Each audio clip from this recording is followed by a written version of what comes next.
Здравейте! В това видео ви давам 5 съвета, 5 типа, които може да последвате, за да проговорите нидерландски език. Като последният пети може да го направите веднага след като изгледате видеото.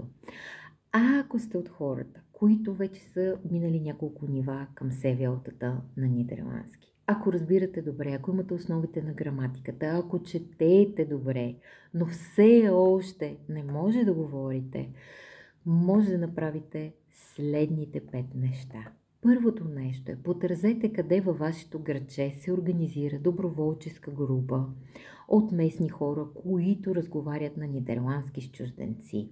Обикновенно това са пенсионери, които винаги през живота си са били заети по някакъв начин с образователната система в Белгия. Те имат свободно време и с радост биха ви помогнали да напреднете. Обикновено тези групи са кръстени Вринтентал или пък Тал кафе, няма значение как са кръстени, те са безплатни и се провеждат веднъж седмично.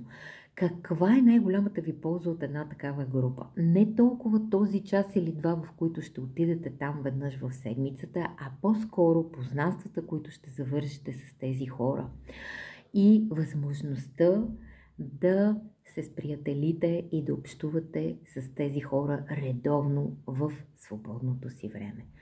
Втори тип, който мога да ви дам е: намерете си Frijwilligers Werk. Това е доброволческа работа. Тя може да бъде във всяка една сфера. Може да бъде към ОСМВ, към библиотеката, към някое младежко движение. Няма никакво значение.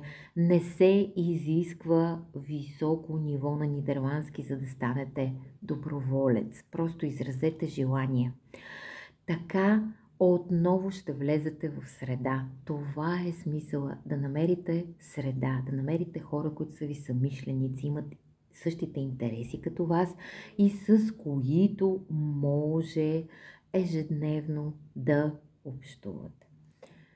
Трети тип. Запишете се на курс, но не на курс по нидерландски, в който да ви обясняват граматиката и в който да нямате никаква възможност да говорите, а се запишете на курс по готварство, шивашки курс, някакъв вид IT курс, нещо, което е свързано с вашето хоби, нещо, което ви е интересно.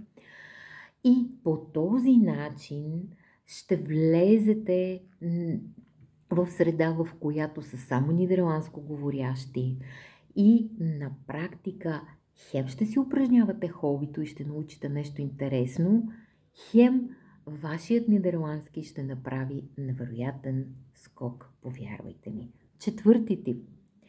Сприятелете се с някой пенсиониран ваш съсед, някой, който е самотен. Спечелете доверието му.